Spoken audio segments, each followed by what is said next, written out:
గత 2 రోజులుగా ఎడతెరిపి లేకుండా కురుస్తున్న భారీ వర్షాల కారణంగా పహల్గాం, బాల్తాల్ బేస్ క్యాంపుల నుంచి అమర్నాథ్ యాత్రను నిలిపివేసినట్లు జమ్మూ కాశ్మీర్ సమాచార శాఖ ప్రకటించింది.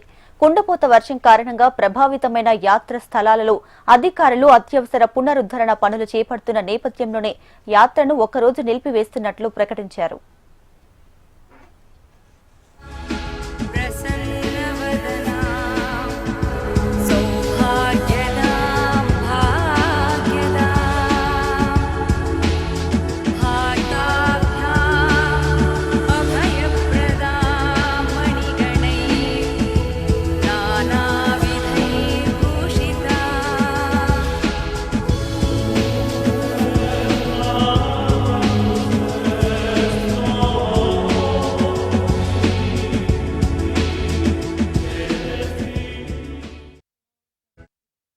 గత 2 రోజులుగా కురుస్తున్న వర్షాల కారణంగా ట్రాక్లపై అత్యవసర మరమ్మతులు అలాగే నిర్వహణ పనులు చేపట్టాల్సి ఉంది.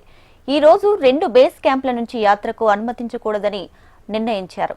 ఇక ఈ నెల 3న తీర్థయాత్ర ప్రారంభమైనప్పటి నుంచి 2,35,000కు పైగా యాత్రికులు పుణ్యక్షేత్రాన్ని సందర్శించారు. అలాగే ఇప్పటి వరకు 4 లక్షలకు పైగా భక్తులు తీర్థయాత్ర కోసం ఆన్లైన్లో తమ పేర్లను నమోదు చేసుకున్నారు. 38 రోజుల పాటు సాగే ఈ యాత్ర ఆగస్టు 9వ తేదీన ముగుస్తుంది.